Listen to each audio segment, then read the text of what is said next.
Can you take a pill that will kill your soul? In the novel The Giver, people take a government-mandated pill to kill their emotions and desires.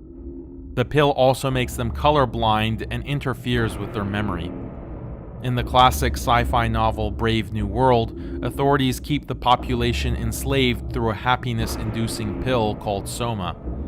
Published in 1886, Dr. Jekyll and Mr. Hyde tells the tale of a chemical serum that transforms the mild-mannered Dr. Jekyll into a murderous villain with no conscience and a thirst for blood.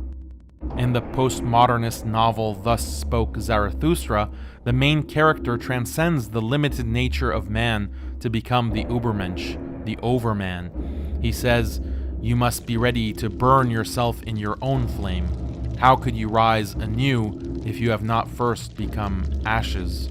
According to Nietzsche, the author, the Overman makes himself into his own god by willing himself to become the standard of all value and meaning. He then declares, "God is dead." In all of these works, there's a fine line between cultivating human nature and destroying human nature. Human nature is an obstacle to be either buried or transformed or transcended, often with horrific consequences. But what is human nature?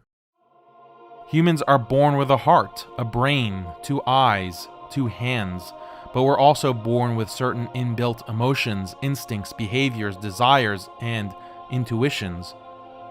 Why do you salivate when looking at a delicious meal? Why do you feel cleansed with water? Why are you repulsed by rotting flesh? Why do you want to hug and embrace loved ones? Are these things you learn from your culture? Not at all. These are natural reactions that all humans have. But beyond reactions and feelings, we also have natural intuitions. An intuition is a belief that you don't necessarily know you have, but how is that possible? How can you have beliefs that you are not consciously aware of? Imagine a little girl playing on a swing and a boy roughly pushes her off. What do you think about such an action? We all have a strong intuitive belief that the boy did something wrong. But where did that intuition come from? Did you have strong beliefs in your mind specifically about little boys pushing little girls off of swings? Probably not. Imagine looking at a table. On top of the table are many loose objects. Someone comes and violently moves the table. What do you expect to happen to all the loose objects? We all have a strong intuitive belief that they'll fly off. But where did that intuition come from? Did you have strong beliefs in your mind about how objects on a table behave when the table is moved? You might think that your expectation about the table is based on a lifetime of experiences with gravity. But psychologists have done this experiment with infants. They show infants a table with objects, and then the table is suddenly removed, but the researchers have rigged the objects so they remain stationary, suspended in the air. The infants watching this react non-verbally with surprise and shock. Why? In another experiment, they show young children a boy stealing an apple. Then the boy walks on a bridge that collapses.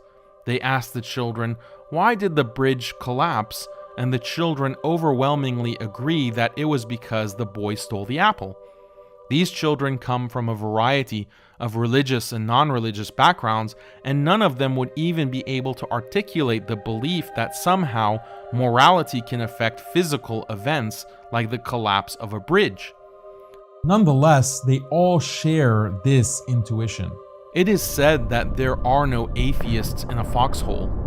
This is because in the heat of war, the atheist relies on his intuitions that God exists and can help him. So he calls out reflexively.